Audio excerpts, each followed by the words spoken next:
India pharma companies எல்லாமே short term மெடிசன்ஸை தாண்டி இதுக்கப்புறமா கிரானிக் டிசீசஸ் ட்ரீட்மெண்ட்டுக்காக ஃபோக்கஸ் பண்ண போதான் வந்து சொல்லியிருக்காங்க. அதுல மெயினா ஜைடஸ் லைஃப் சயின்சஸ் கம்பெனிக்கு ஒரு பெரிய ஆப்பர்ச்சுனிட்டி இருக்கிறதா ஒரு ஆர்டிகல் வந்து போட்டிருக்காங்க. ஸோ கிரானிக் ட்ரீட்மெண்ட்ஸ் அப்படின்னா டயபெட்டிஸ், ஹார்ட் டிசீஸ், அப்புறம் இந்த கேன்சர், ஹைப்பர் டென்ஷன் இந்த ஒரு ட்ரீட்மெண்ட்ஸ் எல்லாமே ரெக்கரிங் ரெவன்யூ வந்து கிரியேட் பண்ணி கொடுக்கும் போது இந்த ஒரு கம்பெனிக்கு ஆல்ரெடி அப்படிதான் வந்து நடந்துட்டு இருக்கு. இயர்ஸ் கணக்குல இந்த ஒரு பேஷன்ஸ் எல்லாருமே இந்த ட்ரீட்மெண்ட்காக ட்ரக்ஸ் வந்து எடுத்துட்டு இருப்பாங்க. ஸோ அதனால இது வந்து ரெக்கரிங் ரெவன்யூவா வந்து இருக்கும். ஸோ வாரம் இல்லை அப்படின்னா மாசம் வந்து இந்த ட்ரக்ஸ் வந்து கண்டிப்பா எடுத்துட்டு தான் இருக்க போறாங்க. ஸோ அதனால இந்த ஒரு இடத்துல ஃபோக்கஸ் பண்றது தான் இந்தியாவுக்கு வந்து பெரிய பெனிஃபிட்டா இருக்குன்னு சொல்றாங்க. ஃபர்ஸ்ட் ஹாஃப் ஆஃப் 2026 மட்டும் டயபெட்டிஸ் செக்மெண்ட் வந்து 18% க்ரோ ஆயிருக்கு. கார்டியாக் செக்மெண்ட் 16% க்ரோ ஆயிருக்கு. பட் ஆனா இதுவே நம்ம இந்தியா ஃபார்மா மார்க்கெட் growth கூட கம்பேர் பண்ணி பார்த்தோம் அப்படின்னா 11.3% தான் வந்து இருக்கு. ஸோ பெரிய லெவலான growth வந்து கிடையாது செக்மெண்ட் வைஸ் பார்க்கும்போது. ஸோ அதனால இங்க டயபெட்டிஸ், கார்டியாக் செக்மெண்ட் எல்லாம் ஃபோக்கஸ் பண்ற மாதிரி அந்த ஒரு ரெக்கரிங் ரெவன்யூ வந்து ஃபோக்கஸ் பண்ணி இங்க இந்த இடத்துல போகிறது தான் வந்து பெரிய பிளானா வந்து இருக்கும். அதுல வந்து ஜைடஸ் வந்து சூப்பரா வந்து எக்ஸ்பேண்ட் பண்ணியிருக்கதா சொல்றாங்க.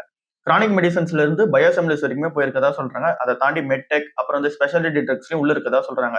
கிரானிக் தெரபிஸ் மட்டும் இப்ப 46.3% கான்ட்ரிபியூட் பண்ணுது அவங்களோட ஓவரால் பிசினஸ்ல, ஃபார்முலேஷன் பிசினஸ்ல. இது வந்து 620 பேசிஸ் பாயிண்ட்ஸ் வந்து ஏறி இருக்கு லாஸ்ட் ஒரு 3 இயர்ஸ்ல. இந்த ஒரு கம்பெனியோட ஃபினான்ஷியல் பெர்ஃபார்மன்ஸ் நல்லா தான் இருக்கு. இந்த ஒரு ஸ்டாக் நம்ம கன்சிடர் பண்ணிட்டு தான் வந்து இருக்கும்.